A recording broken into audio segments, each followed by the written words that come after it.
இடம்பொருள் நேயர்களுக்கு வணக்கம். ஸோ இன்றைக்கி பார்த்திங்க அப்படின்னா இந்த பாண்டியன் ஷோ சீரியலை பார்க்கும்பொழுதே நமக்கு இந்த கோமதி மேலே கோவப்படுறதா இல்லை பேக்கு லட்சுமியாக இருக்கிற பாக்கியலட்சுமி மேலே கோவப்படுறதா அப்படின்னு சொல்லிட்டு பல விஷயங்கள் புரியவே இல்லை.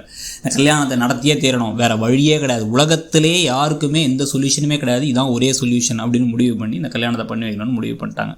ஸோ இப்போ கல்யாணத்துக்கான ஏற்பாடுகள்லாம் பண்ணி இப்போ தாலியை கட்ட போகிற நேரத்தில் இப்படி நான் பண்ண பாவத்துக்கு என் பிள்ளைங்களை தண்டிச்சிடாது, அவங்களுக்கு நல்ல சுகத்தையும் சந்தோஷத்தையும் நிம்மதியும் குழந்தைகளையும் கொடு அப்படின்னு இந்த பக்கம் வேண்டிகிட்டு இருக்காங்க கோமதி. இன்னொரு பக்கம் பார்த்திங்க அப்படின்னா கட்டாய கல்யாணத்தால் தான் என் வாழ்க்கையே போச்சு அப்படின்னு சொல்லி சே நோ டு கட்டாய மேரேஜ் அப்படின்னு சொல்லிட்டு ஏதோ ப்ரோமோலாம் போட்டுட்டு இருந்த பாக்கியலட்சுமி பார்த்துக்கிட்டு இருந்தாங்க. இப்போ கதிருக்கும் ராஜிக்கும் ஒவ்வொரு விஷயமா ஞாபகத்துக்கு வருது. கதிர் அவங்க அப்பா என்னெல்லாம் சொல்லுவாருங்கிறத யோசிக்கிறாரு. ராஜி தன்னுடைய வாழ்க்கையில் அவங்கள எவ்வளோ நம்பினாங்க, அவங்களுடைய அப்பா சித்தப்பா பாட்டி எல்லாரும் அதை வேற யோசிக்கிறாங்க. இதெல்லாம் யோசிச்சுக்கிட்டே இருக்கும் பொழுதே தாலியை கட்ட வேண்டிய சுச்சுவேஷன். தாலியும் எடுத்து கட்டிடுறாங்க. கட்டினதுக்கு பிறகு பெரியவங்க காலில் விழுந்து ஆசீர்வாதம் வாங்க அப்படின்னா நான் ஒரு பெரிய தப்பு பண்ணிட்டேன், உன்னை பழி கொடுத்துட்டேன், இப்போ அங்கே போய் ஊருக்கு போய் நீ யாருன்னே தெரியாத மாதிரி நறுக்க போகிறேன், பச்சையாக நடிக்க போகிறேன்டா, என்னை மன்னிக்க முடிஞ்சால் மன்னிச்சிரு, என் மேலே கோவப்படாது அப்படிங்கிறாங்க கோமதி. எப்போ சாமி நீ தயவு செஞ்சு கிளம்புமா, அவனை பார்த்தாலே எனக்கு கோவம் வருதுமாங்கிற மாதிரி நம்ம ஆடியன்ஸில் பலர் சொல்கிறத கேட்க முடியாது நம்மளால். ஏன்னா இப்படி ஒரு மோசமான காரியத்தை இவ்வளோ தூரம் பண்ணிட்டு திருட்டு பழியிலேருந்து ஆரம்பித்து எல்லா பழியும் புள்ள மேலே போட்டுட்டு ஒரு அம்மா கிளம்பி போயிடுறாங்க தன்னுடைய அண்ணன் குடும்பத்துக்காக. அப்படிங்கிறது எவ்வளோ பெரிய மடத்தனமாக இருக்குது. இன்னொரு பக்கம் ராஜிக்கிட்ட நீ எதையும் கவலைப்படாத, வாழ்க்கை நல்லா இருக்குன்னு சொல்லிட்டு இப்போ பாக்கியாட்ட போய் என்ன சொல்கிறாங்க, நீங்கள் இல்லைனா அந்த கல்யாணமே நடந்திருக்காதுங்கிற. நான் என்னமா பண்ணேன், சொன்னீங்கன்னு தாலியை வாங்கிட்டு வந்து கொடுத்தேன், அவ்வளோதான், நான் பண்ணது ஒரு குத்தமாக என்ன ஊர் வரைக்கும் வர சொல்லிட்டீங்கன்னு அவங்க பாவமாக முகத்தை வச்சுட்டு இருக்காங்க. எப்போயுமே பாக்கியா பாவமாக தானே முகத்தை வச்சுருப்பாங்க. வந்துருங்க நீங்கள் ஊருக்கு, நான் இப்போ அங்கே இருக்கேன், முன்னாடியே போயிடுறேன் அப்படின்ட்டு கேட்டால் மீனா காரில் போய் உட்காந்துட்டாங்க இந்த கொடுமையெல்லாம் பார்க்க முடியாமல். மீனா அங்கே போனோன்னே கேள்வி மேலே கேள்வி கேட்குறாங்க. இது நாள் வரைக்கும் அது உங்கள் அண்ணன் வீட்டு பிரச்சனையாக இருந்துச்சு, உங்கள் அண்ணன் வீட்டு பிரச்சனைக்கு நீங்கள் ஆறுதல் சொல்லலாம், சப்போர்ட் கொடுக்கலாம், அதுக்கப்புறம் பேசலாம், சரி பண்ணலாம், அந்த பொண்ணை கண்டுபிடிச்சாலும் கொண்டு போய் விடலாம். இது எதையுமே பண்ணாமல் இதை நம்ம வீட்டு பிரச்சனையாக்கிட்டீங்க. கதிர் நம்ம வீட்டுக்கு ஏற்கனவே கதிருக்கும் மாமாக்கும் ஆகாது, ஏகப்பட்ட பிரச்சனையாக இருக்கும். இவ்வளோ பெரிய தப்பு நடந்துச்சு, கல்யாணம் பண்ணாருன்னு தெரிஞ்சால் வீட்டிலே சேர்த்துக்க மாட்டார், அடிச்சு துரத்திடுவார். கதிர் படிக்கணும், ராஜி படிக்கணும், ரெண்டு பேரும் படிக்கிற நேரத்தையே கல்யாணம் பண்ணி வச்சிட்டிங்க. இது எவ்வளோ பெரிய பிரச்சனையாகும் தெரியுமா? இதை எதையுமே யோசிக்காமல், உங்கள் பிள்ளையை பற்றி யோசிக்காமல், இப்போ உங்கள் அண்ணன் வீடை பற்றி மட்டும் யோசிக்கிறீங்களே, எவ்வளோ பெரிய தப்பு தெரியுமா அது அப்படின்னு நம்ம கேட்க நினச்ச கேள்வியெல்லாம் மீனா கேட்கும்பொழுது எனக்கு இந்த கேள்விக்கெல்லாம் பதில் இல்லை, ஆனால் ஊருக்கு கிளம்பி போயிடலாம், வேறு வழி இல்லை அப்படின்னு கிளம்புறாங்க கோமதி. காரில் அழுதுகிட்டே ஒன்று யோசிச்சுட்டு இருக்காங்க.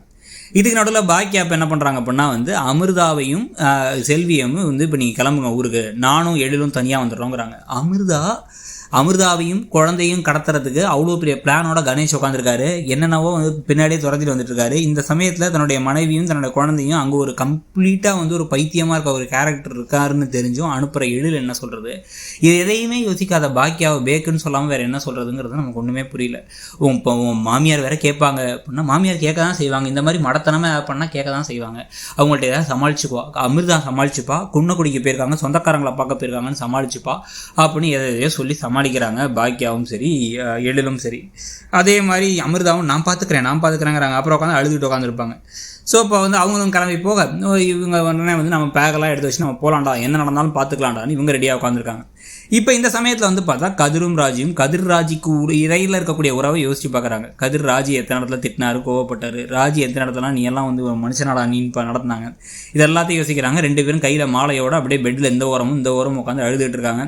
கிளம்பி ஊருக்கு போகணும், நீங்கள் ரெடியாக இருங்க போகலாம் அப்படின்னு பாக்கியாவும் ஃபேமிலியும் வேறு இவங்கள்ட்ட சொல்லிகிட்டு இருக்காங்க.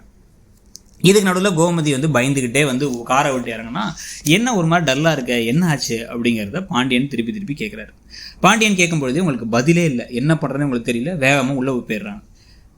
எந்த பிரச்சனையுமே ஃபேஸ் பண்ண தெரியாது, ஆனால் அண்ணன் குடும்பத்தை காப்பாற்றுறதுக்காக பையனை பழி கொடுத்துட்டாங்க. மீனாட்ட வேறு சத்தியம் வாங்கிட்டாங்க இது யார்ட்டையும் சொல்லக்கூடாதுன்ட்டு.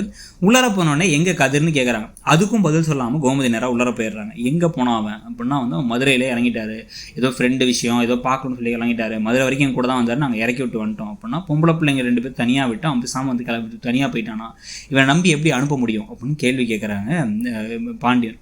செந்தில் அங்கே வந்துடுறாரு. செந்தில் அதே கேள்வி கேட்குறாரு. அந்த மாதிரிலாம் அவன் பண்ணக்கூடிய ஆளே கிடையாது, அவன் பண்ண மாட்டானே அப்படின்னா என்கிட்ட கேள்வியாக கேட்காதீங்க, உண்மை ஒரு நாள் வருங்கிறாங்க மீனா. உள்ளார போயிட்டு என்னாச்சு, அம்மா நல்லா இருக்காங்களா, எப்படி இருக்காங்கன்னு கேட்குறாங்க கோமதி. இங்கே வேறு எந்த கேள்விக்கும் பதிலும் சொல்லாமல் எல்லாத்தையும் மீனா வேற கோத்து விட்டாங்க. மீனா தான் சம்மந்தமே எல்லாம் போய் பருதாமல் பதில் சொல்லிட்டு இருக்காங்க, பொய்யெல்லாம் சொல்லி சமாளிச்சுட்டு இருக்காங்க. இப்போ அங்கே போய் வந்து என்னாச்சு ஏதாச்சுன்னு போய் கேட்டு உடனே பழனிவேல் என்ன சொல்கிறாரு, அம்மா ரொம்ப உடஞ்சி போய் உட்காந்துருக்காங்க, அண்ணங்க உடஞ்சி போயிருக்காங்க, இப்படி நடக்கும்னு எதிர்பார்க்கல அப்படின்னு உடனே இந்த சோகத்தோடைய வெளில வந்தால் அங்கே பாட்டி இருந்துட்டு கோமதி கிட்ட ஆசாசையாக வளர்த்த உறுப்புள்ள ஓடி போச்சு, இன்னொருத்தையும் ஓடி போயிட்டா, அவளாச்சு இங்கே தான் ஓடி போனான்னு தெரிஞ்சு இவன் எங்கே போனானே தெரில அப்படின்னு வடிவு மாறி பாட்டி எல்லாம் புலம்பிகிட்டு இருக்க. கோமதி அப்படியே அழுதுகிட்டே உட்காந்துருக்காங்க. அண்ணன் குடும்பத்தை காப்பாற்றிட்டோன்னு நினச்சிட்டு இருக்காங்க. ஆனால் இன்னும் ஏகப்பட்ட பிரச்சனை காத்திருக்கு. கோமதிங்கிற கேரக்டர் மேலே நமக்கு வெறுப்பும் கோபமும் வர மாதிரி இருக்குங்கிறதோட இன்னைக்கு எபிசோட் முடியுது. ஸோ இன்னைக்கு எபிசோடை பற்றி நீங்கள் நினச்சிங்கிறத சொல்லுங்கள். தேங்க்யூ.